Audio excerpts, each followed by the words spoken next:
मेरे प्यारे students, welcome to mathlogical. In this session will be doing IIM Kozhikode PMS question paper from last year और उसका solution detail में discuss करेंगे। Quant section का 25 questions करेंगे in this session and then 25 questions remaining 25 questions will be doing in the next session. Will be discussing all the solutions in detail और process is more important than ultimately the solution. हर एक question में तुम्हें pause करके पहले खुद वो question attempt करना है, उसके बाद में ही सॉल्यूशन चेकआउट करना है अगर अब तक तुमने क्वेश्चन को अटेम्प्ट नहीं किया है तो। ओके, स्टार्ट करते हैं। And if you not already subscribe तो make sure to subscribe to channel as well, और साथ में also press the bell icon and session को भी लाइक कर देना अगर सेशन पसंद आता है तो। And you can join WhatsApp channel as well. और साथ में अगर कोई क्वेश्चन है, क्वेरी है, और या फिर तुम्हारे एंड से कोई क्वेश्चन है तो जो तुमने प्रैक्टिस किया तुमसे नहीं सॉल्व हो पाया तो you can also message me your doubt at Telegram on Telegram at ADITYAKT। My name is Aditya Kumar Tiwari और स्टार्ट करते हैं सेशन। तो first question, by selling a cloth that is 33 meters long, a draper loses an amount equal to the selling price of 3 meters of clothes. So what is his loss percentage? क्या उसका loss percentage होगा? ठीक है, so loss percentage के हमें क्या क्या चाहिए? एक तो लॉस का वैल्यू चाहिए और सेकेंडली हमें कॉस्ट प्राइस चाहिए या फिर रेशियो चाहिए लॉस एंड कॉस्ट प्राइस का। समहाउ अगर हम फाइंड आउट कर पाए, गिवन इन्फॉर्मेशन क्या है? By selling cloth that is 33 metres long, a draper loses an amount equal to the selling price of 3 metres of cloth. तो हमें जो इन्फॉर्मेशन गिवन है, किस बेसिस पे गिवन है? इन्फॉर्मेशन गिवन है हमें कि amount is equal to selling price of 3 metres of cloth. ठीक है, तो हम यहाँ पे एजम्पशन लेंगे, एज्यूम करेंगे कि selling price is equal to 1 rupee. Okay, let us say selling price per metre this is equal to ₹1। ठीक है, एज्यूम कर लेते हैं selling price per metre is equal to ₹1। अब सेल किया है टोटल 33 मीटर्स, तो टोटल सेलिंग प्राइस क्या होगा? SP total that will be ₹33। और लॉस क्या होगा? टोटल लॉस हुआ है equal to selling price of 3 metres of cloth, यानी कि लॉस हुआ है ₹3 का। अगर लॉस हुआ है ₹3 का, सेलिंग प्राइस है 33, तो कॉस्ट प्राइस क्या होगा? Cost price will be selling price plus loss, because profit होता है हमारा selling price minus cost price and loss is vice versa, because loss के केस में cost price will be higher, तो cost price minus selling price, तो effectively cost price आ जाएगा इस इक्वेशन से सेलिंग प्राइस प्लस लॉस। तो CP will equal to ₹36। अब क्वेश्चन सॉल्व हो जाएगा। अगर CP 36 है, लॉस ₹3 है, तो लॉस परसेंटेज क्या होगा? 3/36 इंटू 100 यानी 100/12 विच इज 8.33%। ऑप्शन में हालांकि 100/12 ही गिवन है, ऑप्शन सी आंसर हो जाएगा।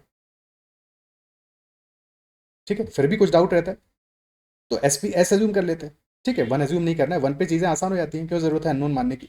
है कि नहीं? तो अननोन मानने की कोई जरूरत नहीं है, बट अगर मान नहीं हो तो भी यहाँ पे हमें यही समझना है कि ड्रेपर को जो लॉस हुआ है that loss is equal to selling price of 3 metre of loss. तो हम एज्यूम करेंगे selling price equal to S, तो selling price per metre is equal to S rupees, तो S rupees per metre is the selling price, 33S will be total selling price और 3S is the loss, तो 36S will be the total cost price.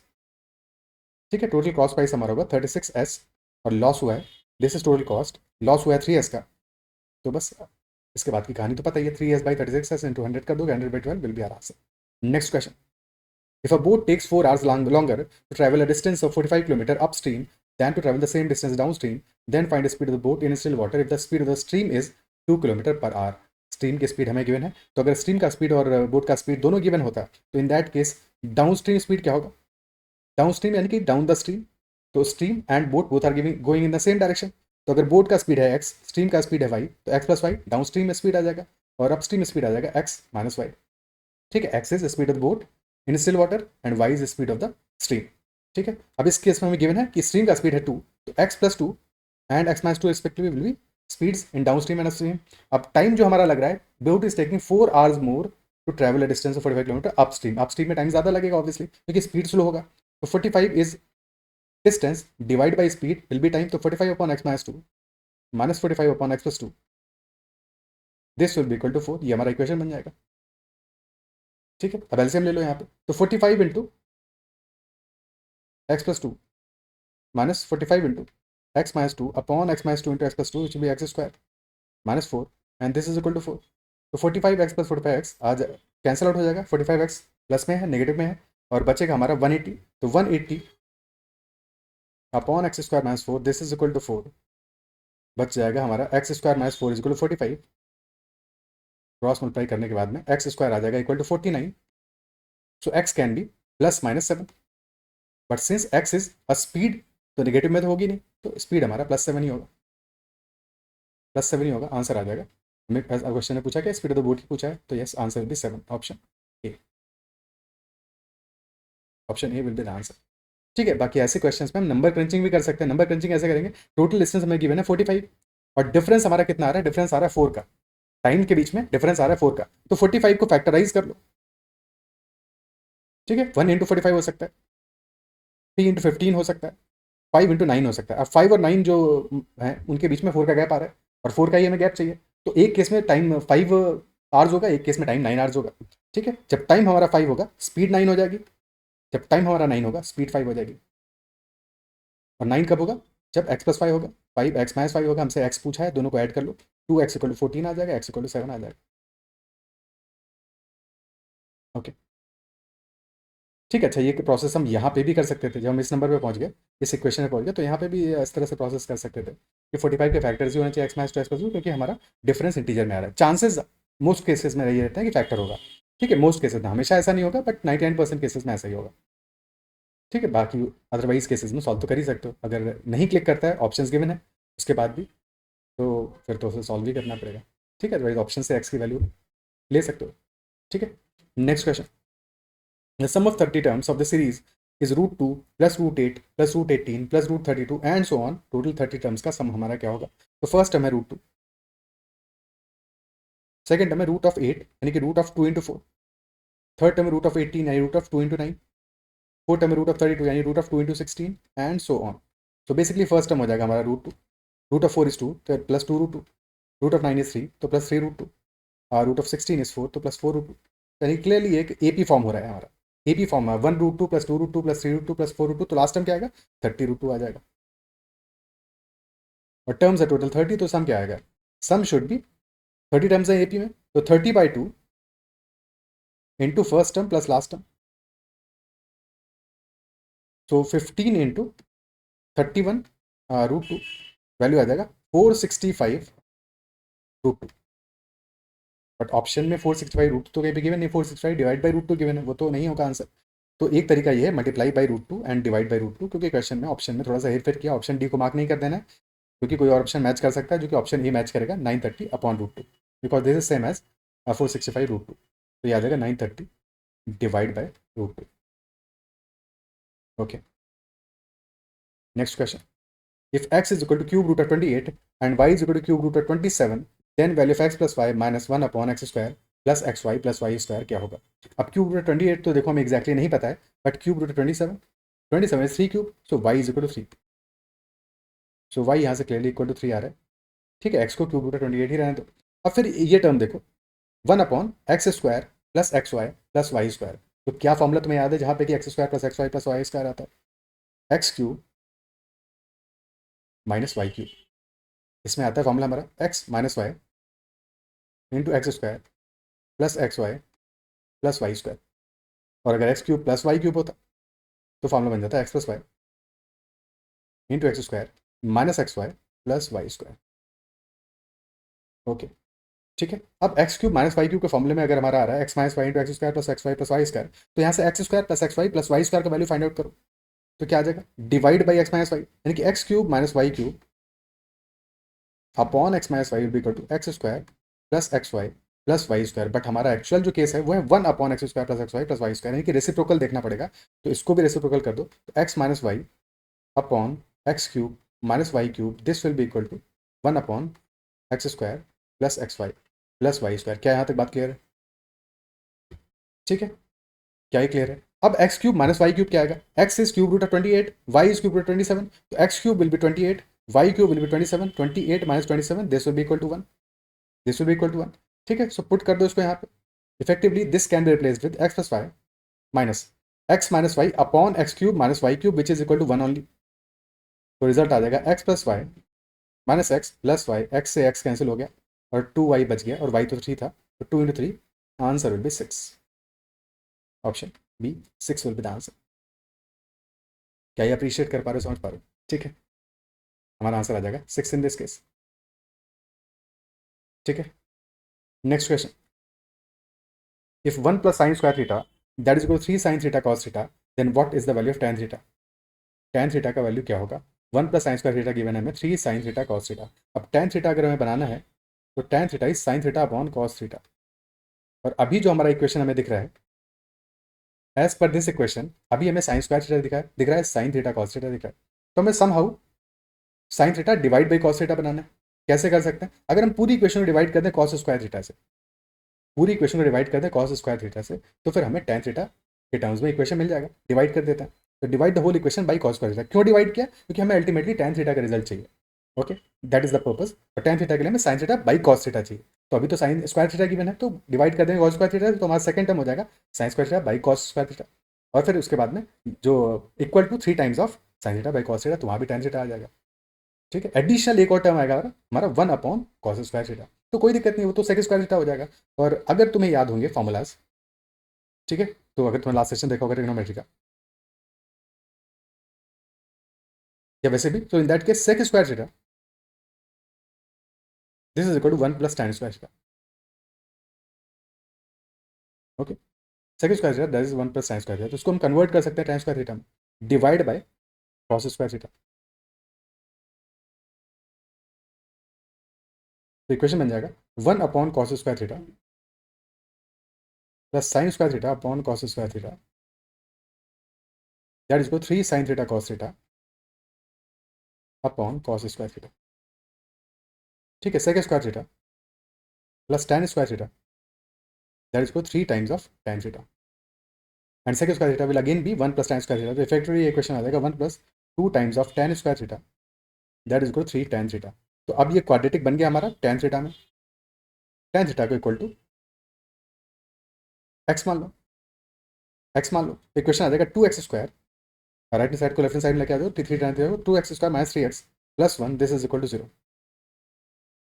Okay, two x square minus three x plus one equal to zero. तो two x square minus x plus one equal to zero आ जाएगा, क्योंकि हमारा सम आ रहा है three और product आ रहा है टू, वन एंड टू में ब्रेक हो जाएगा। ठीक है, so two x square, two x common आ गया, two x minus one into x minus one, this is equal to zero.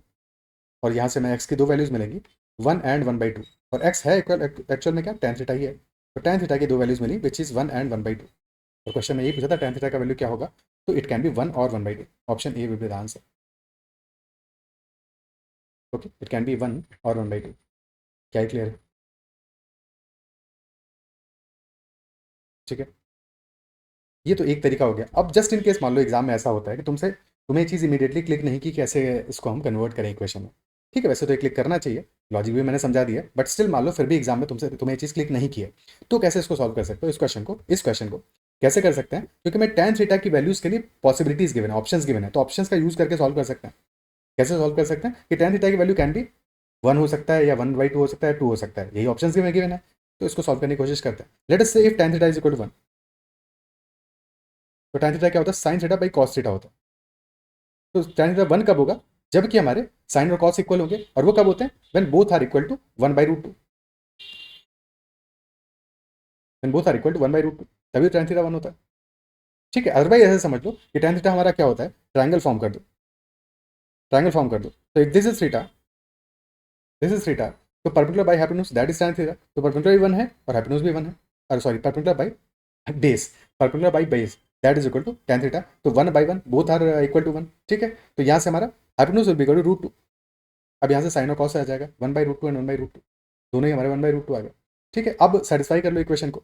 तो अब इक्वेशन में देखो left side equal to R H S हो रहा है कि नहीं हो रहा है, L H S equal to R H S हो रहा है कि नहीं हो रहा है। एल एच एस क्या हो जाएगा? One plus sine square theta one plus one by two which is equal to three by two, और आर एच एस हमारा हो रहा है three into one by root two into one by root two which is also equal to three by two. तो yes, match कर रहा है, तो इक्वल टू वन तो सेटिस्फाई कर रहा है, ये जो सेटिस्फाई हमें कर रहा है। ठीक है, अब दूसरी वैल्यू देखते हैं कौन सेटिस्फाई कर रही है, क्योंकि वन कर रहा है तो यानी कि ऑप्शन सी तो आंसर नहीं होगा, वन बाई टू और टू में से कोई एक और सेटिस्फाई कर रहा होगा। किसी एक वैल्यू को ले लेते हैं, मान लो हमने मान लिया tan theta is equal to one by two है, वन बाई टू है। ओके, अब अगर वन बाई टू है tan थीटा हमारा, तो अगेन ट्रायंगल फॉर्म करो, one will be opposite to theta और टू हमारा बेस हो जाएगा, तो फिर हमारा hypotenuse will be root five. अब यहाँ से साइन थीटा हमारा आ जाएगा equal to one upon root five, and cos theta आ जाएगा equal to two upon root five. Again put the values, so one plus sine square theta यानी one plus one by five, this is equal to six by five. R H S आ रहा है हमारा three into one by root five into two by root five which is also six by five. तो yes, this is also match. तो tan theta one और half दोनों satisfy कर रहा है, ऑप्शन ए आंसर हो जाएगा। ठीक है, अगर ये नहीं करता क्योंकि नन ऑफ दिस ऑप्शन था, तो फिर हमें टू को भी चेक करना पड़ता। Okay, next question.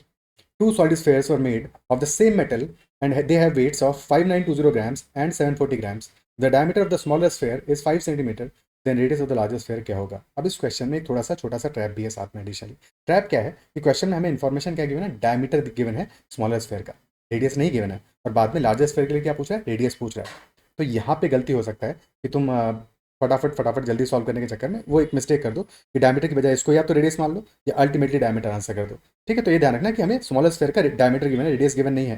तो डायमीटर इज 5, तो radius of the smaller sphere अगर स्मॉल आर मान लेते हैं, radius of the larger sphere capital R मान लेते हैं, तो स्मॉल आर विल बी 5/2 यानी कि 2.5 सेंटीमीटर. तो क्वेश्चन में कैपिटल आर की वैल्यू पूछ रहा है. ओके, और गिवन हमें वेट्स का वैल्यूज गिवन है and weight is always proportional to, क्योंकि सेम मेटल के फॉर्म्ड है, सेम मेटल के बने हुए हैं, तो डेंसिटी सेम होगा. और अगर डेंसिटी सेम है तो weight is always proportional to volume. And since these are spheres, so volume is proportional to radius cube. ठीक है, volume is proportional to radius cube, यानी कि weight will be proportional to radius cube. तो weight का ratio क्या आ रहा है? W1/W2. जो रेशियो वेट का आ रहा है वही सेम रेशियो हमारा रेडियस क्यूब का आएगा, यानी कि R1 क्यूब, सॉरी पहला वाला लार्जर है तो कैपिटल आर क्यूब, तो कैपिटल आर रेडियस माना है मैंने लार्जर स्फीयर का, तो capital R cube upon small are cube, that will become W1/W2, that is 5920/740. 0 से गया 0 और क्या कुछ सिंप्लीफाई हो जाएगा, 7 8 56, तो यस 8 टाइम्स जा रहा है, 8 टाइम्स जा रहा है. तो capital R cube is equal to 8 times small are cube. तो यहाँ से हमारा capital R equal to 2r cube is equal to 2r whole cube. ये capital R is equal to 2 times of small r. तो यहाँ से capital R equal to 5 आ जाएगा. ऑप्शन बी आंसर हो जाएगा. ठीक है, next question. A data set consists of 5 observations 19, 15, 24, 26 and x. If the median of data set is the same as median of 3 numbers 24, 26 and x, तो फिर हमारा mean of the data set क्या होगा? बढ़िया क्वेश्चन है, बढ़िया question है. Cases यहाँ पे बनाने पड़ेंगे हमको. ठीक है, क्योंकि हमें अल्टीमेटली क्या करना है, मीडियन चाहिए. मीडियन के लिए हमें डेटा सेट को अरेंज करना पड़ेगा इन इंक्रीजिंग ऑर्डर, तभी मीडियन निकाल पाएंगे. अब 4 नंबर्स तो मैं गिवन है 19, 15, 24, 26, तो 15, 19, 24 एंड 26 इनको तो हमने अरेंज कर दिया. बट हमें ये नहीं पता कि x की वैल्यू कहाँ लाई करेगा, बिकॉज x अगर हमारा स्टार्ट में लाई किया लेटर से तो मीडियन हो जाएगा 19. ठीक है, मीडियन हो जाएगा 19. बट x अगर हमारा 15 से लेकर 19 के बीच में लाई किया तब भी हमारा मीडियन 19 होगा. ठीक है, अगर हमारा x मान लो, क्या क्या केसेस बनेंगे, 15x 19 और 24 26, तब भी मीडियन 19 होगा. ठीक है, अगर x इक्वल टू 19 हुआ तब भी मीडियन 19 होगा. तो यानी कि if as long as x is less than equal to 19, तो मीडियन हमारा 19 ही रहेगा. ठीक है, मीडियन 19 ही रहेगा. x 19 होगा तब भी. और सेकंड केस क्या हो सकता है, if x is greater than 19, तब फिर क्या हो जाएगा 15, 19 and then x, then 24 and then 26. तो in that case median will be equal to x, median x हो जाएगा. अगर x 24 हो गया तब भी अरेंजमेंट यही रहेगा, तो तब भी हमारा median will be equal to x only. तो इफ x इज बिटवीन, ठीक है, बिटवीन 19 एंड 24, तो in that scenario median is equal to x. First case में मीडियन इज इक्वल टू 19. और थर्ड केस क्या हो सकता है, when x is greater than 24, equal to 24 है, मीडियन x ही रहेगा, x रहेगा, या फिर समझ लो इक्वल टू 24 है तो मीडियन हमारा 24 हो जाएगा.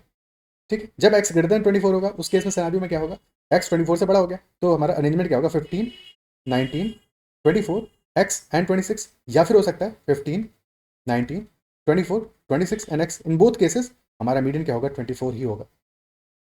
मीडियन 24 ही होगा. तो as long as x is greater than 24 या x इज इक्वल टू 24, तो मीडियन हमारा 24 होगा. तो 3 केसेस बने, x less than equal to 19, x is between 19 and 24, और third case x greater than 24. Okay, अच्छा इसको लेस देन इक्वल टू ना करके लेस देन ही कर देते हैं, बिकॉज जैसे इक्वालिटी आ जाएगा तो वहाँ पे मीडियन हमारा इक्वल टू 24 हो जाएगा. ठीक है, सो 19 से 24 के बीच में मीडियन इज x, और when x is greater than equal to 24, तो मीडियन वहाँ पे हमारा इक्वल टू 24 आ रहा है. क्या ये तीनों केसेस क्लियर है? और क्वेश्चन की कंडीशन क्या है कि median is same as the median of the 3 numbers 24, 26 and x. तो पहले वाले केस में मीडियन क्या आ रहा है हमारा, पहले वाले केस में जब हमारा x is less than equal to 19, तो जो सेकंड डेटा सेट है उसका अरेंजमेंट क्या होगा, 19, 24, 26. तो इसका डेटा सेट का मीडियन आ रहा है 24, जबकि फर्स्ट डेटा सेट का मीडियन आ रहा है 19. इक्वल नहीं है दोनों, तो ये वाला केस तो नहीं है अपना, ये वाला केस तो नहीं है, क्योंकि हमारा मीडियन डिस्टिंक्ट आ रहा है दोनों डेटा सेट का. ठीक है। Second scenario, x is between 19 and 24, again arrangement हमारा यही रहेगा। एक सेकेंड, ये एक्स था 19 नहीं था, ठीक है। अगेन हमारा अरेंजमेंट जो है वो यही रहेगा। तो इस केस में भी जो हमारा मीडियन होगा that will be equal to 24, but यहाँ पे हमारा x इज लेस देन 24, तो अगेन मीडियन इक्वल नहीं हो रहा है। Third scenario, when x is greater than equal to 24, तो यहाँ पे क्या हो जाएगा 24 एंड x एंड 26। तो यहाँ पे मीडियन इक्वल कब हो सकता है, when x is precisely equal to 24। जब x इक्वल टू 24 हो जाएगा तभी मीडियन हमारा इक्वल होगा, उसके अलावा किसी भी केस में इक्वल नहीं होगा। यानी कि this question is clearly stating now, या फिर इस क्वेश्चन का एक ही सॉल्यूशन पॉसिबल है, when x is equal to 24। जैसे ही x इक्वल टू 24 पुट करोगे तो दोनों डेटा सेट का मीडियन सेम आ जाएगा, and that is the only possible case. ठीक है, median will be same for x is equal 24। और हमसे क्वेश्चन मीन पूछा है, तो जैसे ही x इक्वल 24 हो गया सारी वैल्यूज हमें मिल गई। ठीक है, 15, 19, 24, 24 एंड 26 सबको ऐड कर दो। 50 प्लस 24 74 प्लस 19 93 प्लस 15 108, तो 108 डिवाइड बाई 5 आंसर आ जाएगा 21.6, option C 21.6 will be the answer. ठीक है, अब इसको करना ऐसे ही पड़ेगा, लिखने का तरीका थोड़ा सा और प्यारा कर सकते हो, बट बात यही है करना इसी तरह से पड़ेगा कि तुमने 3 केसेस बनाओगे, तीनों केसेस में देखोगे मीडियन दोनों डेटा सेट का क्या आ रहा है, और अकॉर्डिंगली फिर सॉल्व करोगे। ठीक है, क्लियर है।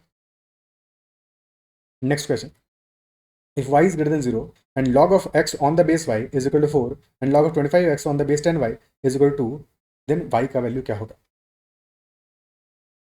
तो log of x on the base y 4 आ रहा है, इसका मतलब क्या हुआ, this implies that y to the power 4 will be equal to x will be equal to y to the power 4. Now second equation on log of 25x on the base 10y, this is equal to 2, यानी कि 10y square is equal to 25x, 25x is equal to 10y whole square, और x equal to 10 to the power 4 replace कर दो यहाँ पे। तो 25 into y to the power 4 is equal to 100 y square, तो y to the power 4 is equal to 4 y square, यानी y to the power 4 minus 4 y square, this is equal to 0।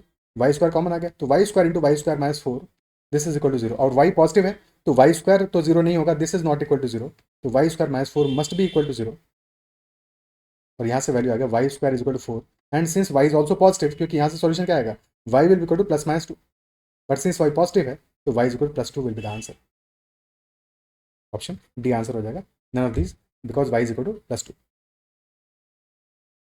Okay,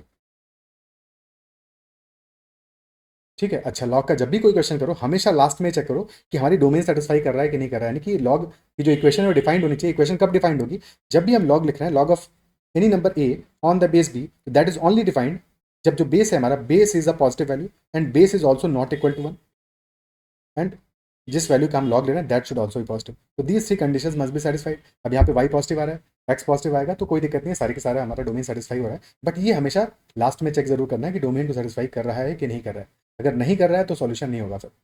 okay, next question, से y is equal to 3 root 2 minus 4 and we have to find out y square plus 1 upon y square। y की value given है और y square plus 1 by y square हमें चाहिए। ठीक है, तो y से हम 1 बाई वाई निकाल लेते हैं पहले। y is equal to 3 root 2 minus 4, so 1 by y क्या होगा, 1 अपॉन 3 रूट 2 माइनस 4। अब पहले इसकी शक्ल थोड़ी सी अच्छी करते हैं, इसको रैशनलाइज करते हैं। रैशनलाइज करेंगे कॉन्जुगेट से, 3 रूट 2 प्लस 4 से मल्टीप्लाई एंड डिवाइड कर दो 3 रूट 2 प्लस 4 से, तो न्यूमरेटर आ जाएगा 3 root 2 plus 4 and denominator will be 3 root 2 whole squared, 3 root 2 whole squared minus 4 whole square. तो 3 root 2 plus 4 divided by 3 root 2 का स्क्वायर क्या होगा, 3 इंटू 3 इंटू 2 18, 18 माइनस 16 2 आ जाएगा। तो 1 बाई वाई आ गया 3 रूट 2 प्लस 4 बाई 2। हमें चाहिए y square plus 1 upon y square, तो वाई स्क्वायर निकालो सबसे पहले। तो y square will be equal to 3 root 2 whole square plus 4 whole square minus 2 into 3 root 2 into 4। So value आ जाएगा 18 plus 16 minus 24 root 2, so that is 34 minus 24 root 2 is y square. अब 1 by y square निकाल लेते हैं। So 1 by y square आ जाएगा 3 root 2 plus 4 whole square by 2 whole square. ठीक है, सो डिनोमिनेटर में आ जाएगा 4, न्यूमरेटर में आ जाएगा 3 root 2 square which is equal to 18, 4 square 16 और minus 24 root 2। Okay, so this is 34 minus 24 √2/4. 34/4 is 17/2 और माइनस 6 √2. अब ऐड कर दो दोनों को, तो वाई स्क्वायर प्लस 1/y² आ जाएगा 34 प्लस 17/2. ठीक है, 34 प्लस 17/2. एक सेकेंड, यहाँ पे ठीक किया है ना, वाई था -4. ठीक है, ओहो हो, यहाँ पे प्लस आएगा ना. ठीक है, यहाँ तो प्लस आएगा. तो 34 plus 17/2 that is equal to 85/2 और -24 √2 प्लस 6 √2 तो -18 √2. 85/2 -18 √2 this will be your final answer. क्या कोई ऑप्शन मैच कर रहा है यहाँ पे? कोई भी ऑप्शन मैच नहीं कर रहा है प्रेजेंट कंडीशन में. Option D will be the answer.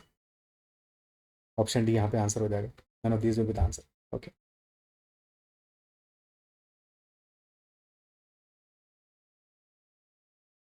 ठीक है.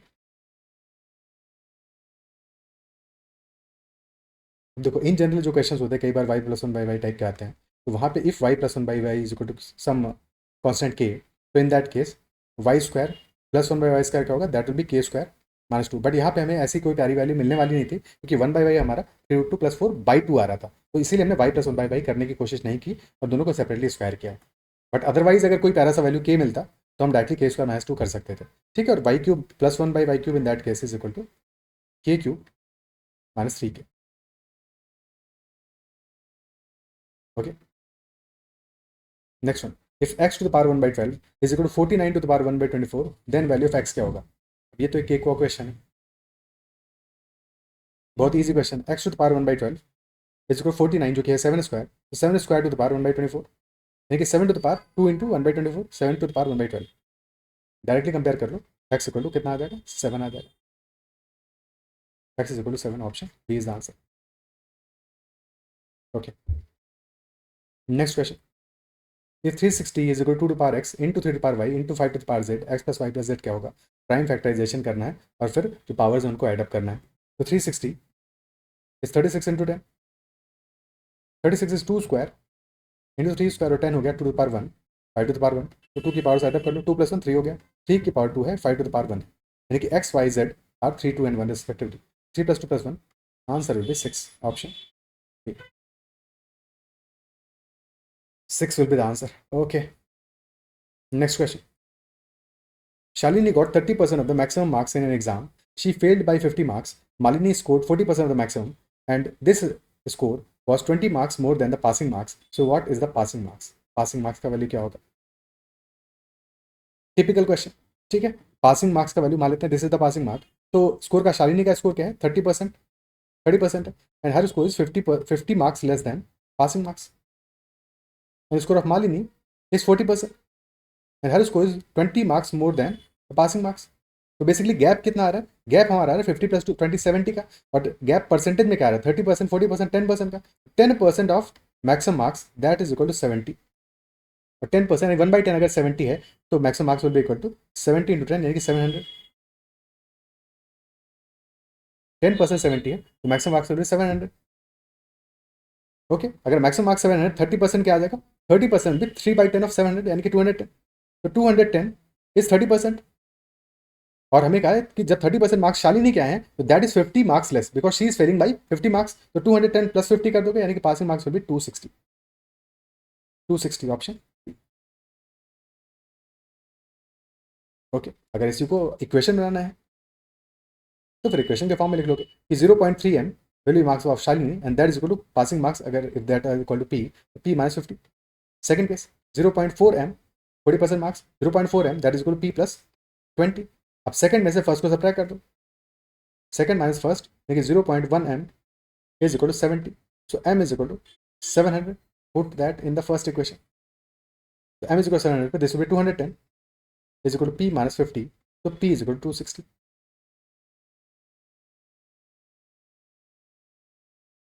ओके, बट ये कहानी क्यों करोगे? डायरेक्टली ये जो अप्रोच है ये समझाने के लिए पूरा डायग्राम बनाया.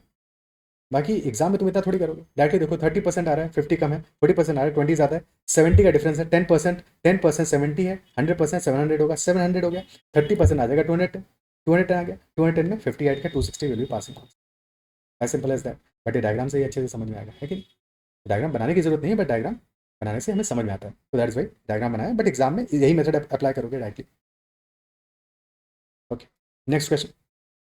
One country GDP is currently $600 billion and is growing at 10% पर annum।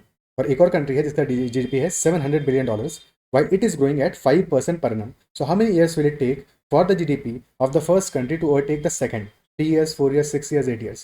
ठीक है, अब इस क्वेश्चन को अगर हम आइडियली वैल्यूज ईजी होती तो कैसे करते कि हमें पहली कंट्री का गिवन है जीडीपी दैट इज $600 बिलियन, तो मान लेते हैं 600 है यूनिट से, दूसरी क्या है 700, एंड इंक्रीज कर रहा है फर्स्ट कंट्री के लिए 10% से, 10% से। तो आफ्टर एन ईयर्स क्या हो जाएगा, आफ्टर एन ईयर्स क्या हो जाएगा, we can say that this will be 10%, 1/10 से इंक्रीज कर रहा है। ठीक है, तो अगर 10 है तो 11 हो जाएगा नेक्स्ट ईयर, तो 11/10 will be multiplying factor for 1 year, और टू द पावर n कर दोगे for n years. Similarly for the second country 5% से इंक्रीज करा है, 5% इज 1/20, तो 20 से 21 हो रहा है हर साल, तो मल्टीप्लाइंग फैक्टर आ जाएगा 21/20, और n ईयर्स में हो जाएगा 21/20 टू द पावर n। और क्वेश्चन कह रहा है कब ओवरटेक कर रहा है फॉर द फर्स्ट कंट्री, यानी कि फर्स्ट कंट्री का value should be greater than second country, तो what will be smallest value of n for that to happen. ठीक है, बट ये क्वेश्चन इतना ईजी नहीं हो रहा है, इसके बाद भी ये वैल्यूज मुश्किल है। ठीक है, अब एक काम और कर सकते हैं, यहाँ पे 2 जीरो तो हटा ही दो, तो 6 इंटू 11/10 को लिख सकते हैं 22/20 to the power n, this should be greater than 7 into 21/20 to the power n। क्यों किया, क्योंकि 20 to the power n cancel out हो जाएगा, तो अभी भी बचा हमारा 6 into 22 to the power n is greater than 7 into 21 to the power n। Effectively कह सकते हैं कि 22/21 to the power n this should be greater than 7/6। अब इसको भी सॉल्व करना कोई आसान काम नहीं है। ठीक है, इसको भी सॉल्व करना कोई आसान काम नहीं है, कैसे सॉल्व करोगे एग्जाम में, तो इस तरह से हम इस क्वेश्चन को सॉल्व नहीं करेंगे, क्योंकि नहीं कर पाएंगे, नहीं कर पाएंगे। वैल्यूज ईजी होती हैं, 3/2, 4/5 ऐसा कुछ वैल्यू आ रहा था तो पावर n करके इजीली हम सॉल्व कर पाते। 22/21, 22 होल क्यूब करो, 22 पावर 4 करो, वो सब चीज़ें नहीं कर पाएंगे। तो एग्जाम में इसको, इस क्वेश्चन को इस तरह से नहीं करना है। कैसे करेंगे हम इस क्वेश्चन में, फिर हर साल इंडिविजुअली वैल्यूज को इंक्रीज करके और अप्रॉक्सीमेट करके करेंगे इस क्वेश्चन को। ठीक है, प्रॉपरली, क्योंकि इस तरह से नहीं कर पाएंगे। अब स्टार्टिंग में ईयर 0 पे वैल्यू है 600 एंड 700 फॉर बोथ नेशंस। ठीक है, अब ईयर 1 पे क्या होगा, for nation 1, for country 1 value 600, increase करा 10% से तो 60 से बढ़ा दोगे 660 हो जाएगा। फॉर कंट्री 2 इंक्रीज करा 5% से तो 700/20 दैट मीन 70/2, 35 से इंक्रीज कर दोगे 735 हो जाएगा। अभी भी काफ़ी गैप है। ईयर 2 में देखते हैं, फॉर कंट्री 1 इंक्रीज बाई 10%, 66 से इंक्रीज कर दो 726 हो जाएगा। और फॉर कंट्री 2 इंक्रीज होगा 35 तो होगा ही होगा, 35 देखो 35 जो 700 का 5% है वो तो होगा ही होगा, 35 का 5% और कर लो, 35/20 करोगे तो 1.75 आ जाएगा, यानी कि प्लस 36.75 कर लो, 770 प्लस 1.75 771.75। अब थोड़ा सा अप्रॉक्सीमेशन कर सकते हो वैल्यूज की सिंप्लिसिटी के लिए, इसको 772 मान सकते हो। ठीक है, अब पहले वाले केस में इंक्रीज करो अगेन 10% से, तो प्लस 72.6 कर लिया हमने। ईयर 3 में वैल्यू आ जाएगा 70 ऐड किया 796 तो 798.6, and for the second country value आ जाएगा 35 तो आ ही रहा था, 36.75 तो आ ही रहा था, एडिशन 36 में 2 और ऐड कर दो तो 38.75 आसपास मान लो। ठीक है, रफली 40 ऐड कर दो 770 में, तो 770 प्लस 40 आ जाएगा 810, अप्रॉक्सीमेटली 810 आ रहा है। बट अभी भी ये वैल्यू हायर है, नेक्स्ट ईयर वैल्यू लोअर हो जाएगा, बिकॉज अब तुम ऐड करोगे रफली 880 के आसपास वैल्यू आएगा रफली। ठीक है, ईयर 4 में, और यहाँ पे वैल्यू ऐड करोगे तुम रफली 40, तो 850 के आसपास आएगा। तो clearly this is larger in year 4। Year 4 में जाके कंट्री 1 विल ओवरटेक कंट्री 2। ठीक है,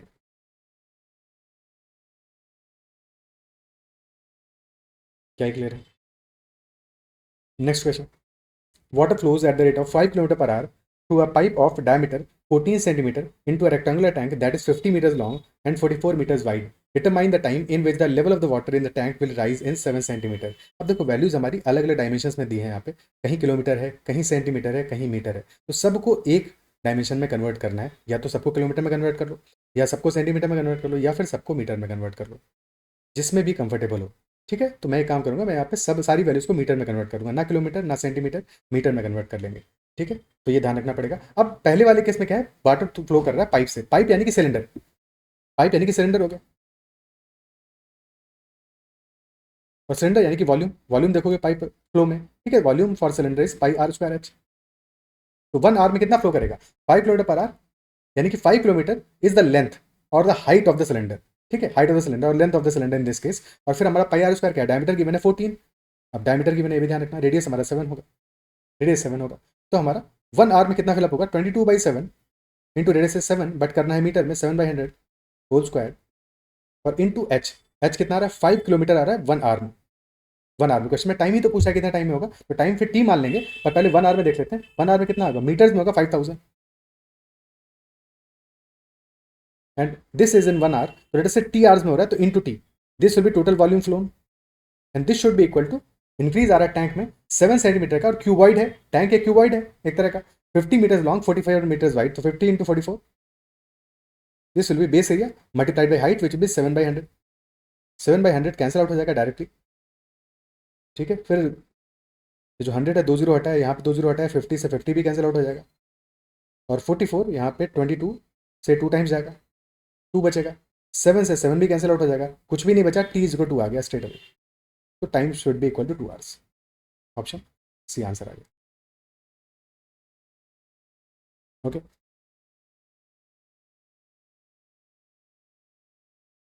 क्लियर है बात। Next question, consider the statement a point on the curve y is equal to x square is equidistant from 2 points 1 -1, 0 and 5, 0, so how many such points can exist, कितने ऐसे points हो सकते हैं जो कि इस कंडीशन को सेटिस्फाई करें कि a point on the curve y is equal to x square that is equidistant, यानी कि दो पॉइंट्स हमें डिस्टेंस देखना है और डिस्टेंस सेम है, तो किसी पॉइंट से डिस्टेंस क्या आता है, distance formula is equal to square root of x2 - x1 whole square plus y2 - y1 whole square, जहाँ पे कि दो पॉइंट्स हैं हमारे x1, y1 and x2, y2। अब यहाँ पे हमारा कर्व गिवन है y = x स्क्वायर, जो कि एक पैराबोला होगा, क्वाड्रेटिक इक्वेशन का ग्राफ है, पता ही होगा कैसा फॉर्म होता है, पैराबोला फॉर्म होता है, अपवर्ड्स पैराबोला होगा, ठीक है, अपवर्ड्स पैराबोला होगा, और इस केस में हमारा दो पॉइंट्स गिवन है, -1, 0 and second point is 5, 0। Now this is a point on curve, अब लेट अस से this point is somewhere here, this is the point P, so these distances, if this point is A, this point is B, तो AP is equal to PB,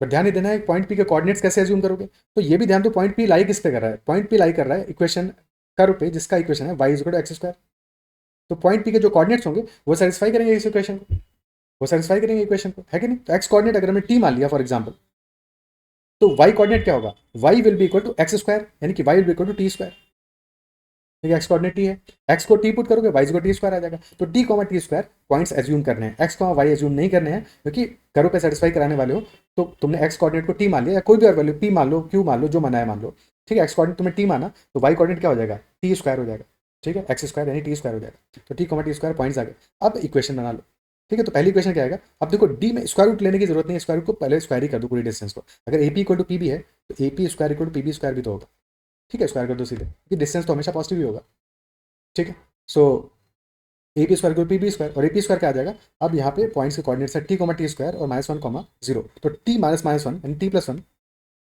whole square plus t square - 0, तो t square whole square आ जाएगा, this will be AP square, और PB square क्या आ जाएगा, t - 5 whole square plus t square - 0 whole square, t square whole square, t square whole square तो cancel out हो गया, बच गया ये t square plus 2t + 1 that is t square -10t + 25, तो t स्क्वायर भी कैंसिल आउट हो गया,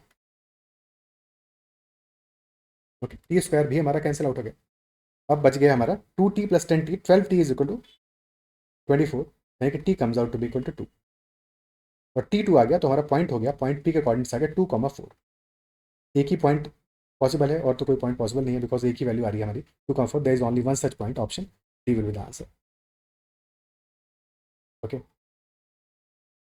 is this clear? Next question,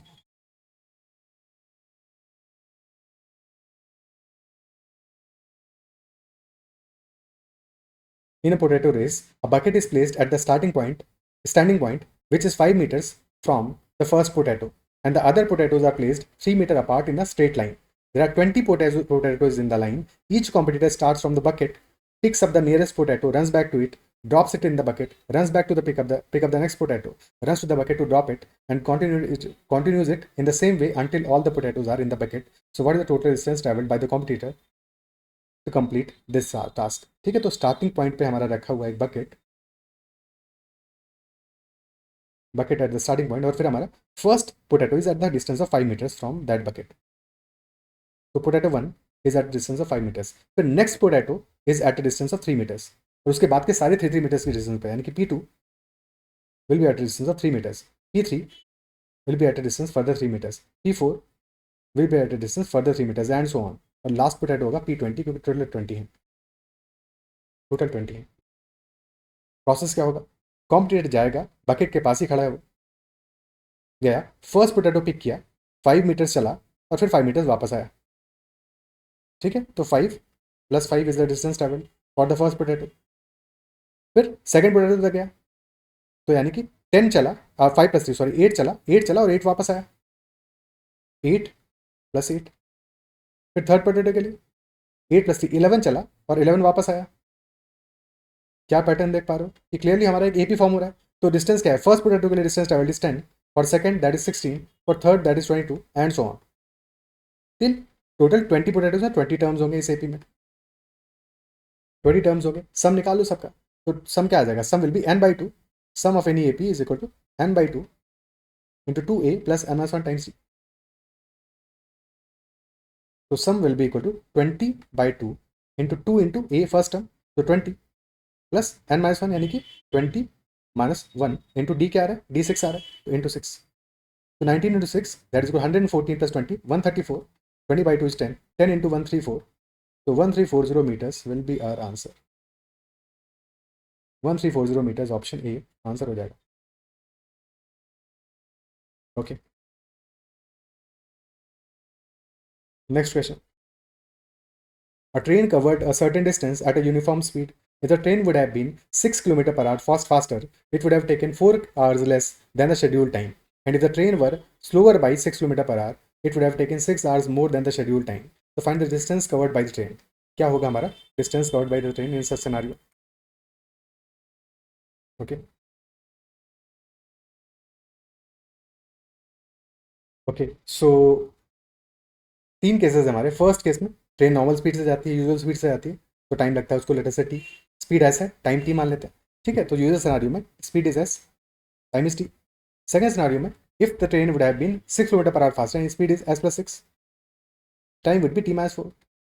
Now third case, speed is 6 km/h less, s minus 6, time is t plus 6.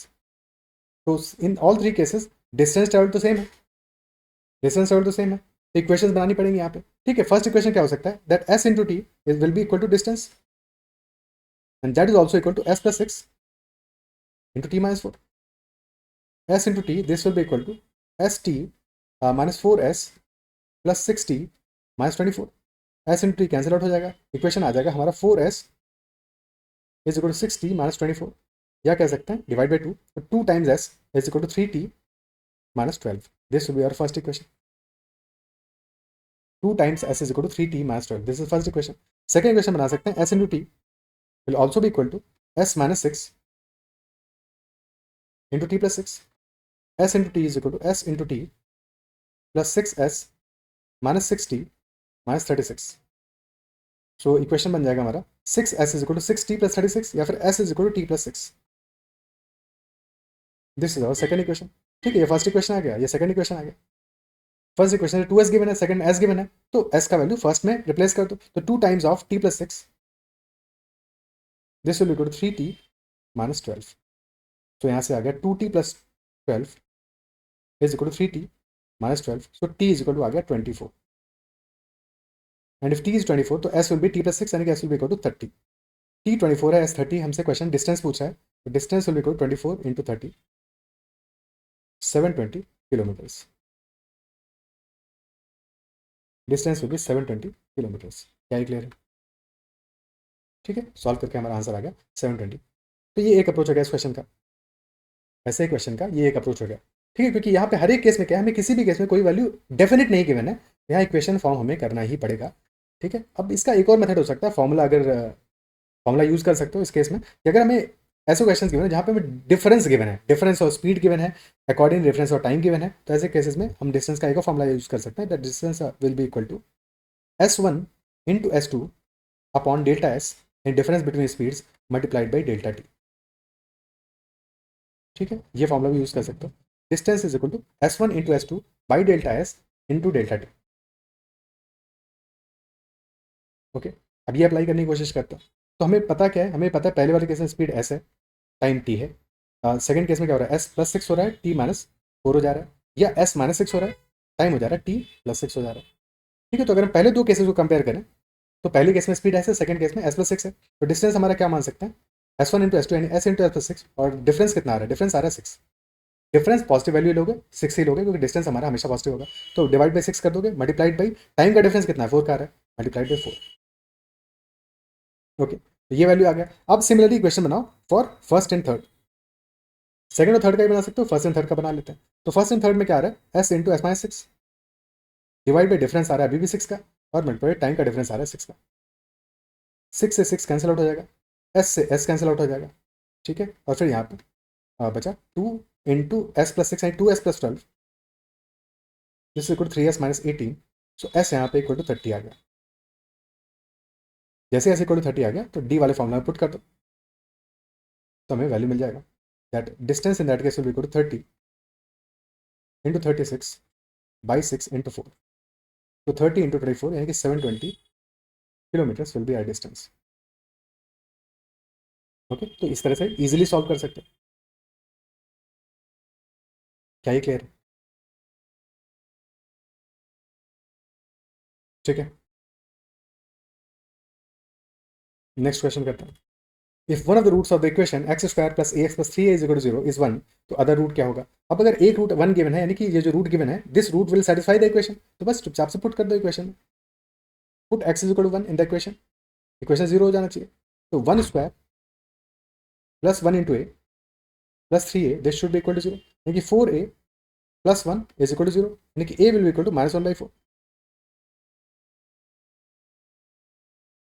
A will be equal to minus one by four. और अगर equation हमारा X square plus A X plus three is equal to zero, तो यहाँ से सम क्या आएगा, sum of roots क्या आएगा, sum of roots will be equal to minus A and product will be equal to three A. तो A is equal minus one by four है, यानी कि sum will be minus one by four which is equal to one by four and product will be minus three by four. अब किसी भी एक से second solution निकाल लो, क्योंकि एक रूट वन आ रहा है, तो if one root is one तो सेकंड रूट मान लेते हैं बीटा है, तो one plus beta is one by four, यानी कि beta will be minus three by four. अब बस सेकंड को चेक जरूर कर लो, हालांकि इस क्वेश्चन में जरूरत नहीं है, बट क्योंकि अदरवाइज गिवन होता है कैनॉट बी डिटरमाइंड या फिर नॉट सफिशिएंट या वैल्यू नॉट गिवन जो भी है, तो बट सेकंड में एक बार चेक कर लो कि बीटा अगर माइनस थ्री बाई फोर है तो क्या हमारा product minus three by four आ रहा है, बिल्कुल आ रहा है, क्योंकि एक रूट वन है एक में माइनस थ्री बाई फोर, तो yes product will be minus three by four. तो आंसर हमारा क्या आ जाएगा, second root will be minus three by four और minus point seven five, option B. क्योंकि ऐसा भी पॉसिबल हो सकता था कि मान लो कि हमारा अल्टीमेटली कि प्रोडक्ट टू ए गिवन होता है या कुछ और वैल्यू गिवन होता है, तो हमारा अल्टीमेटली वैल्यू को सेटिस्फाई नहीं कर रहा होता। ठीक है, तो कोई सॉल्यूशन नहीं निकल रहा होता, ऐसा भी पॉसिबल हो सकता था। तो बस लास्ट में सेटिस्फाई जरूर कर लेना कि सम जो हमारा है वहाँ से जो वैल्यू तुमने निकाली है क्या वो प्रोडक्ट को सेटिस्फाई कर रही है या फिर नहीं कर रही है। तो हमारा सेकंड आ गया minus point seven five. Question easy था। Next one, a factory kept increasing its output by the same percentage every year and find the percentage if it is known that the output has doubled in the last 2 years. तो 2 years में output double हो गया, तो एक year में क्या हुआ होगा। अब अगर हर साल सेम परसेंटेज से हमारा इंक्रीज आ रहा है तो this is same as compound interest और कंपाउंडिंग। तो कंपाउंडिंग हो रही है कि नहीं, कंपाउंडिंग हो रही है कि अगर पहले साल हमारा प्रोडक्शन पी था तो नेक्स्ट ईयर क्या हो जाएगा, के से मल्टीप्लाई होकर पी के हो जाएगा, और फिर उसके नेक्स्ट ईयर क्या हो जाएगा, फर्दर मल्टीप्लाई होगा के से पी के स्क्वायर हो जाएगा। हर बार सेम प्रपोर्शन से मल्टीप्लाई होगा, तभी तो हमारा आउटपुट सेम परसेंटेज से इंक्रीज करेगा। तो इफेक्टिवली हमें गिवन है कि दैट पी के स्क्वायर यानी after 2 years this is equal to 2p twice, यानी कि के स्क्वायर इज इक्वल टू 2, तो K comes out to be equal to root 2, यानी मल्टीप्लाइंग फैक्टर हमारा क्या है, that is equal to root 2। और अगर कंपाउंडिंग के टर्म से देखें, कंपाउंड इंटरेस्ट के टर्म से देखें, तो that will be equal to P into one plus R by hundred to the power N, और one plus R by hundred this is equal to K, यानी कि हमारा रिजल्ट आएगा P into K to the power N, और K is equal to पे double हो रहा है, तो P K square this is equal to 2p। ठीक है, तो के स्क्वायर इज इक्वल टू यानी कि के आ रहा है रूट 2, बट के एक्चुअल में क्या है, this is one plus R by hundred. ठीक है, तो one plus R by hundred this is equal to root 2 और 1.4142, तो आर बाई हंड्रेड हमारा इक्वल टू आ जाएगा 0.4142 and hence R will equal to 41.42%। हर साल 41.42% से इंक्रीज हो रहा है, तभी ये डबल हो रहा है। Okay, next question, the ratio of alcohol to water in two containers A and B are 5:3 and 1:3 respectively, with both containers having infinite capacity. Suppose that the aim is to obtain 2.1 liters of the liquid which is composed of equal quantities of alcohol and water. So how much liquid should be drawn from container A? A और B में ratio हमें given है for alcohol and water 5:3 and 1:3। Total अगर 8 unit से मान लें container A में और बी में मान लें 4 यूनिट्स, तो 8 में से 5 यूनिट्स इज अल्कोहल और 4 में से 1 unit is alcohol in both containers. ठीक है, एलिगेशन अप्लाई कर सकते हैं क्योंकि अल्टीमेटली क्या हो रहा है हमारा, फाइनली जब मिक्स कर रहे हैं तो मिक्स करने पे equal quantities of alcohol and water मिल रहा है और रेशियो फाइंड आउट करना है। रेशियो फाइंड आउट कर लेंगे तो वहाँ से हमें वैल्यू पता चल जाएगा कितना हमारा वॉल्यूम होगा कंटेनर ए से और कितना होगा कंटेनर बी से। एलिगेशन अप्लाई कर सकते हैं। ठीक है, पहले एलिगेशन अप्लाई करते हैं, उसके बाद में फिर जनरल सोल्यूशन भी देखेंगे। ठीक है, तो फर्स्ट केस में हमारा एलिगेशन या तो अल्कोहल पे अप्लाई कर लें या फिर वाटर पे अप्लाई कर लें। अल्कोहल पे अप्लाई कर लेते हैं। ठीक है, तो अल्कोहल या वाटर किसी की बात करो, since both are ultimately 1:1 equal है, तो alcohol will be 1/2 of the total. तो फर्स्ट में अल्कोहल कितना है, 8 यूनिट्स में से 5 है, यानी 5/8 है in container A. Container B में कितना है, 1/4 है, या फिर डिनोमिनेटर सेम कर दो, 1/4 को कर दो 2/8। ठीक है, ताकि चीज़ें आसान रहें, 2/8 कर लो, अल्टीमेटली सब्ट्रैक्ट करना पड़ेगा। और एवरेज क्या आ रहा है, 1/2 आ रहा है, एवरेज 1:1 है, यानी कि अल्टीमेटली टोटल का अल्कोहल 1 है, यानी कि टोटल में अल्कोहल 1/2 है, एवरेज 1/2 आ रहा है। और 1/2 को लिख सकते हैं 4/8 मल्टीप्लाई बाई 4, तो ये आ जाएगा 4/8। तो यार डिनोमिनेटर हमारा हर एक केस में सेम आ जाए, सब्ट्रैक्शन ईजी हो जाए। तो 5/8 माइनस 4/8 दिस विल बी 1/8 और 4/8 माइनस 2/8 दिस विल बी 2/8, यानी कि रेशियो अल्टीमेटली आ रहा है 2:1 का। तो A and B should be mixed in the ratio 2:1 और टोटल हमारा volume is 2.1 litres of A and B. तो टोटल आ रहा है 2 + 1 3 units, 3 units is equal to 2.1 litres. तो यहाँ से 1 यूनिट आ जाएगा हमारा 0.7 लीटर्स। तो क्वेश्चन पूछ रहा है ए का वॉल्यूम कितना है, 2 यूनिट्स विल बी 2 × 0.7 यानी कि 1.4 litres. Option A will be the answer. Option A हमारा आंसर हो जाएगा। क्या ये क्लियर है?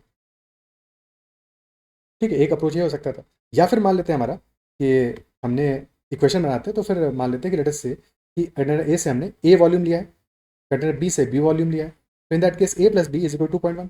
This is our first equation. तो यहाँ से we can say that B is equal 2.1 minus A, because हमें अंत में आंसर क्या चाहिए, आंसर ए की वैल्यू ही चाहिए, तो बी इज इक्वल 2.1 माइनस ए मान लेते हैं। अब क्या गिवन है हमें कि क्योंकि अल्टीमेटली क्वांटिटी अल्कोहल और वाटर का सेम है, तो अल्कोहल कितना होगा, 2.1 अगर टोटल है, alcohol will B 1.05 litres. Equate कर लो अल्कोहल पे।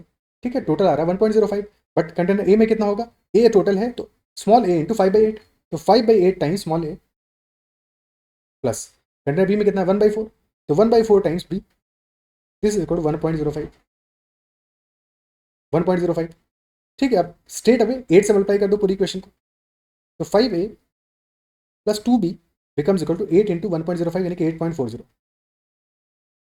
8.40।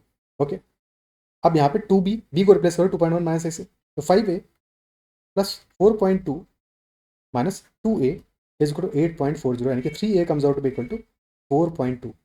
तो 3a 4.2 है, तो a will be equal to 1.4।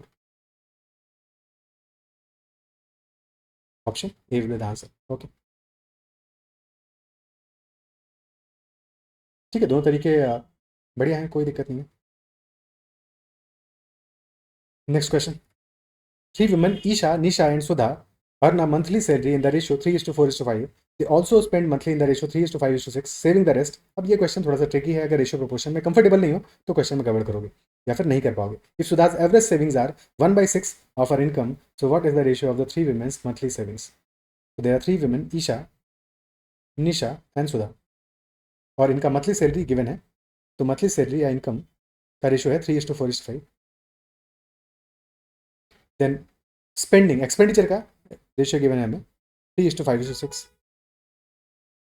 Okay, and finally question में ये कह रहा है कि सेविंग्स का रेशियो हमें बताना है, और गिवन हमें क्या है, गिवन ये है कि savings of Sudha are 1/6 of her income. तो इनकम का 1/6 है सेविंग्स। अब सबसे पहले इनकम का रेशियो जो है वो अलग रेशियो है, एक्सपेंडिचर का रेशियो जो है वो अलग रेशियो है। तो या तो एज्यूम कर सकते हैं कि इनकम हमारी 3x 4x एंड 5x है, और एक्सपेंडिचर है 3y 5y एंड 6y। ठीक है, ये एज्यूम कर सकते थे। एज्यूम करने के बाद हमें पता है कि सेविंग्स जो है, savings are 1/6 of the income. तो सेविंग्स अगर 1/6 इनकम का है, income minus expenditure that is savings. और सेविंग्स अगर 1 यूनिट है यानी कि इनकम अगर 6 है तो सेविंग्स 1 है यानी कि एक्सपेंडिचर कितना होगा, 5 होगा। एक्सपेंडिचर क्या होगा, 5 होगा, या फिर 5/6 ऑफ द इनकम होगा। ठीक है, तो कह सकते हैं कि 6y, क्योंकि सुधा के केस में इन्फॉर्मेशन गिवन है, तो we could have said that 6y this is equal to 5/6 of 5x। यहाँ से x और y का रेशियो मिल जाएगा कि हमें क्या आ गया, 5/6 ऑफ 5x यानी कि y upon x is equal 25/36।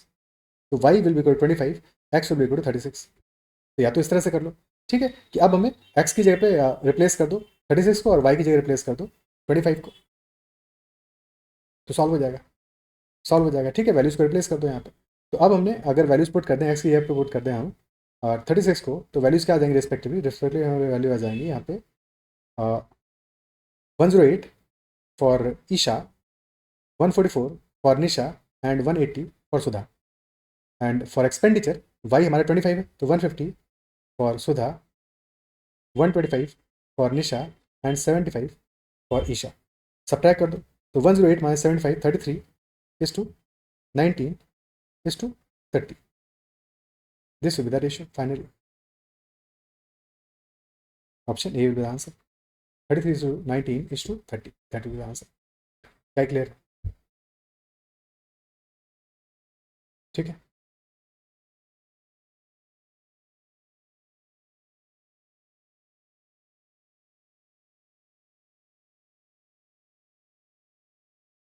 Okay,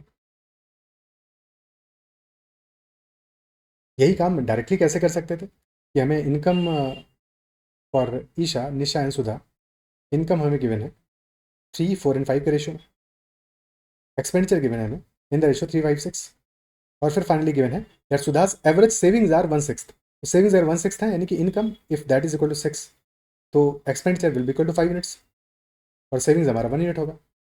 ठीक है, अब सबसे पहला काम, हम अपने जो रेशियोज गिवन है उन रेशियोज को इक्वल करें, फिर कंपेरेबल बनाए पहले। ठीक है, तो कंपेरेबल बनाने के लिए क्या कर सकते हैं, इक्वल करने के लिए अभी सुधा पे फोकस करो, तो हर income is 5 units, expenditure is 6, तो अभी तो इक्वल ही नहीं है, कैसे इनको मामला बराबर करोगे।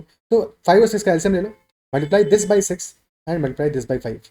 अब ये चीज़ें इक्वल हो गई, इक्वल हो गए, बट हमें इक्वल नहीं चाहिए, हमें चाहिए रेशियो इनकम एंड इनका एक्सपेंडिचर का 6:5 रेशियो चाहिए, 6:5 चाहिए। तो further multiply this by 6 and this by 5। अब ये चीज़ें 6 और 5 के रेशियो में आ गई, तो नाउ थिंग्स आर कंपेरेबल। और इसके लिए हमें क्या करना पड़ा, मल्टीप्लाई किया हमने 36 से सुधा का इनकम को और 25 से मल्टीप्लाई किया एक्सपेंडिचर को, बट क्योंकि सारी वैल्यूज रेशियो में है तो 36 से सारी वैल्यूज को मल्टीप्लाई करोगे, तो multiply this also by 36, this also by 36, accordingly this also by 25 and this also by 25। अब चीज़ों को सॉल्व कर लो, अब सॉल्व करो। ठीक है, तो 108 माइनस 75 यानी 33 वैल्यू आ जाएगा, यहाँ पे 144 माइनस 125 19 आ जाएगा, और यहाँ अल्टीमेटली 36 5 180 माइनस 150 30 आ जाएगा। तो this will be our answer finally. Okay, same process हमने यहाँ पे किया था, अननोन मान के किया था, कोई डिफरेंस नहीं है, बट लॉजिक भी समझ में आना चाहिए, लॉजिकली हम कैसे सॉल्व करेंगे इसको बिना अननोन माने हुए। सबसे पहले हमने चीज़ों को इक्वल किया, और इक्वल करने के बाद फाइनली जिस रेशियो में चाहिए था उस रेशियो में उसको कन्वर्ट किया। ठीक है, next question, an exporter estimates with certainty that a 26% higher price for his product will decrease the volume of sales in a foreign market by 30%। तो इनिशियली अगर उसके पास में प्राइस उसका पी होता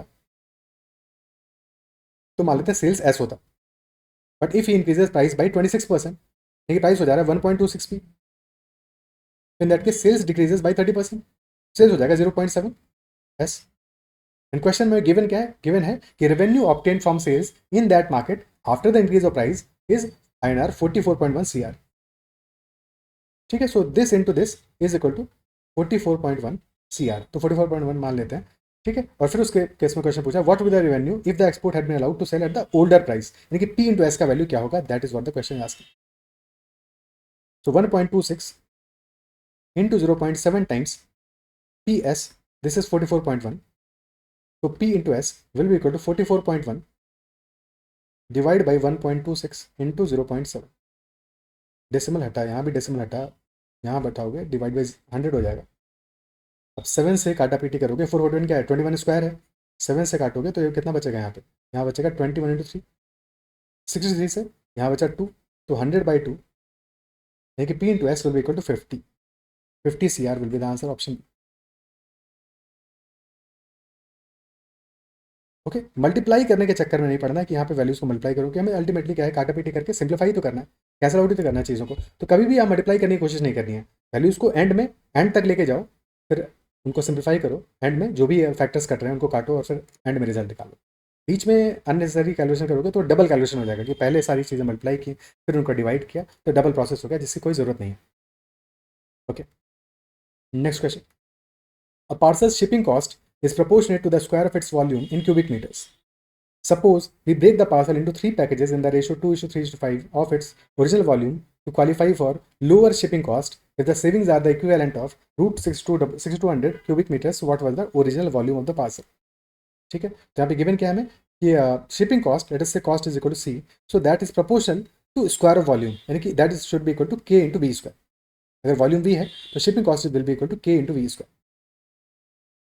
अब हमने अपने पार्सल को 3 पार्ट्स में ब्रेक किया, पार्ट्स का वेट क्या है, वॉल्यूम क्या है, सॉरी वॉल्यूम है 2, 3 एंड 5। तो वॉल्यूम की वैल्यूज गिवन है हमें 2, 3 एंड 5। तो अगर 3 पार्ट से ब्रेक किया और उनका वॉल्यूम 2, 3, 5 आ रहा है, टोटल क्या होगा, 2 + 3 + 5 टोटल होता है 10। तो अगर वॉल्यूम 2, 3, 5 है तो वॉल्यूम स्क्वायर क्या आ जाएगा, वॉल्यूम स्क्वायर आ जाएगा हमारा 4, 9, 25 और यहाँ पे आता है 100। तो कॉस्ट क्या आ जाएगा, cost in that case would have been 4 K, 9 के, 25 के और यहाँ पे होता है 100 के। तो total cost after breaking will be 25 + 9 + 4 that is 38 K, और ओरिजिनली होता है 100 के। तो डिफरेंस आ रहा है हमारा कितना, डिफरेंस आ रहा है 62 के का। क्वेश्चन क्या कर रहा है, savings are equivalent to root 6200 cubic metres, यानी कि वॉल्यूम के लिए क्वेश्चन बता रहा है हमें, इन्फॉर्मेशन वॉल्यूम का दिया है, कॉस्ट का नहीं दिया है। ठीक है, कॉस्ट का नहीं दिया, वॉल्यूम का दिया है। तो ये हमारा वॉल्यूम रूट 6200 क्यूबिक मीटर्स के इक्विवेलेंट हमारा सेविंग्स होता है, यानी कि जो कॉस्ट हमारा रूट 6200 क्यूबिक मीटर्स का लगेगा दैट इज अवर सेविंग्स। तो क्या कॉस्ट होगा, that cost will be equal to K into root 6200 whole square, यानी कि root K into 6200। This is our savings. ठीक है, दिस इज अवर सेविंग्स। क्या है, क्लियर? ठीक है, अच्छा यहाँ पे वॉल्यूम हमने माना था 2v3v मान लेते हैं ताकि चीज़ें समझने में आसान हो जाए। ठीक है, अदरवाइज फिर वो बाद में कंफ्यूज हो सकते हो। तो 2v है, 3v है, 5v है, 10v है, तो this will be 4v², 9v², 25v², 100v²।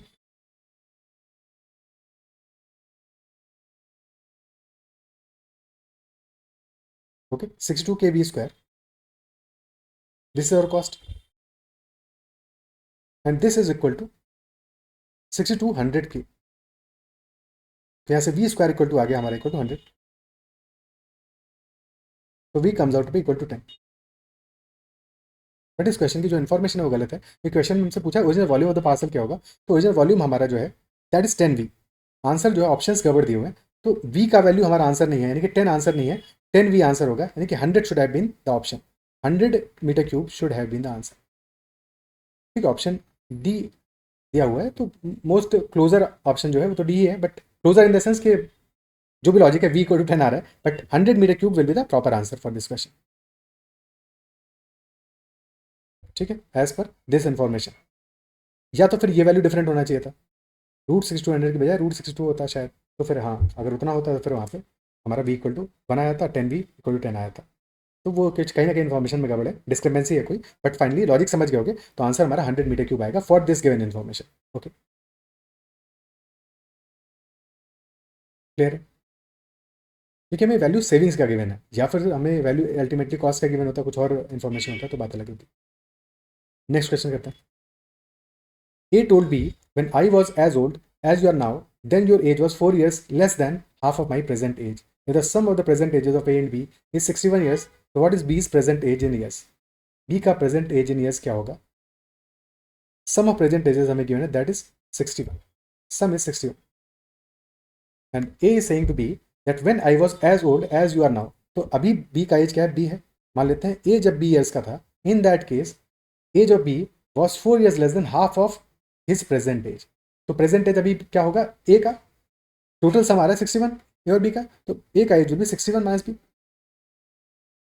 तो his B's age at that time will be 4 years less than half of present age of A, यानी 61 minus B divide by 2 minus 4।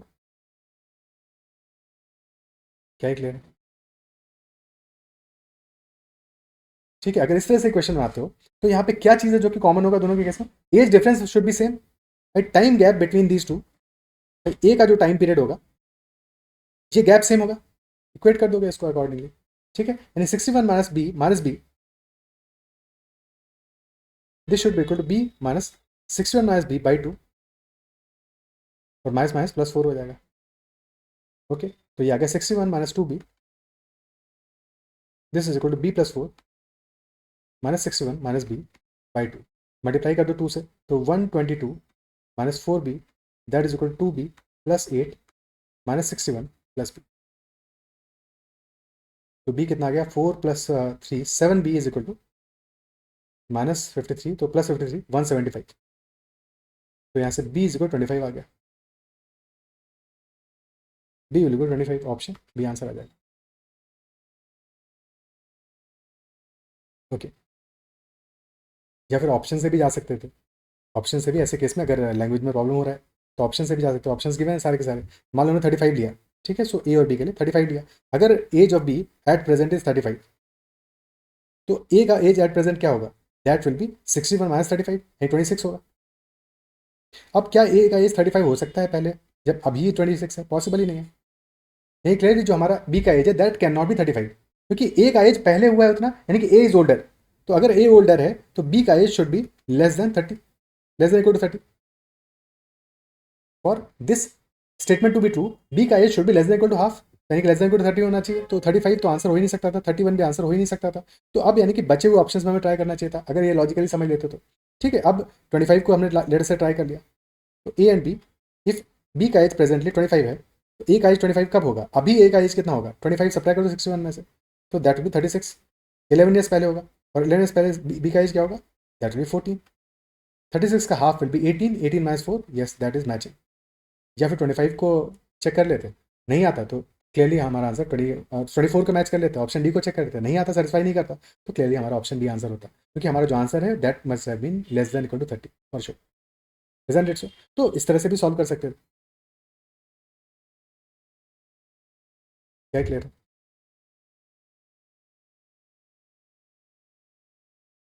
ठीक है भाई, या फिर ऐसे सोचा जा सकता था इक्वेशन बनाते समय, ए का एज प्रेजेंट में मान लेते हैं ए है, बी का एज प्रेजेंट में मान लेते हैं बी है, और सम टाइम बैक ए का एज रहा होगा बी, तो एज गैप क्या होगा, age gap between that them, B में कितना ऐड करोगे, ए आ जाए, ए माइनस बी ऐड करो तो प्लस ए माइनस बी प्लस ए माइनस बी। ठीक है, और यहाँ पे क्या क्वेश्चन कह रहा है कि B's age at that time was 4 years less than half of my present age, यानी कि A by two minus 4, a by 2 minus 4, and as per this information a by 2 minus 4 plus a minus b should be equal to b, plus a minus b this should be equal to b, और a plus b equal to 61 है, तो यहाँ से एक equation आ जाएगा, और second equation हमारा a plus b equal to 61, again multiply by 2, so a minus 8 plus 2a minus 2b that is equal to 2b, यहाँ पे हमारा a plus 2a 3a minus 8 is equal to 4b, और b को replace कर दो 61, value क्या निकालना है हमें, b का ही वैल्यू निकालना है, a को रिप्लेस कर दो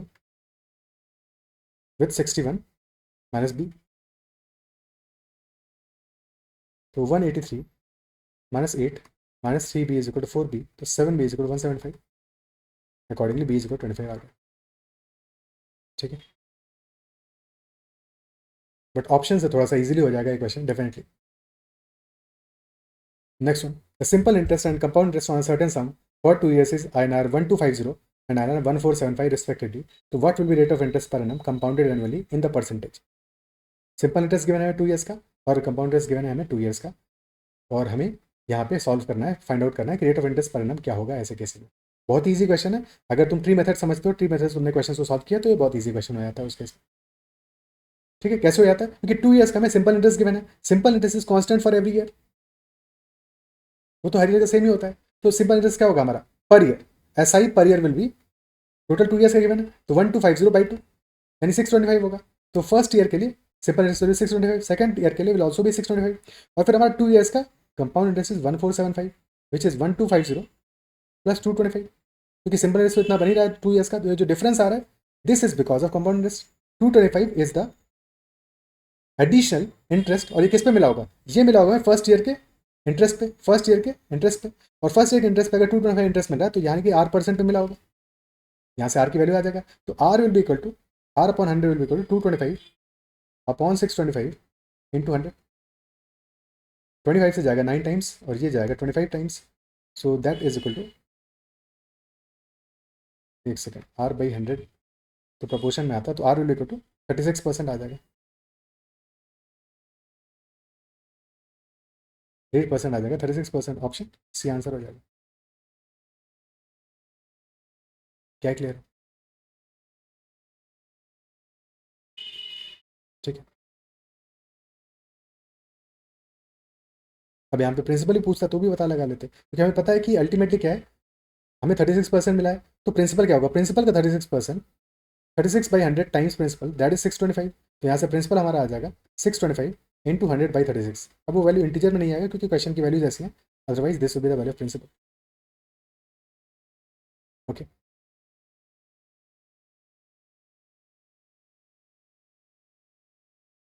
ठीक है।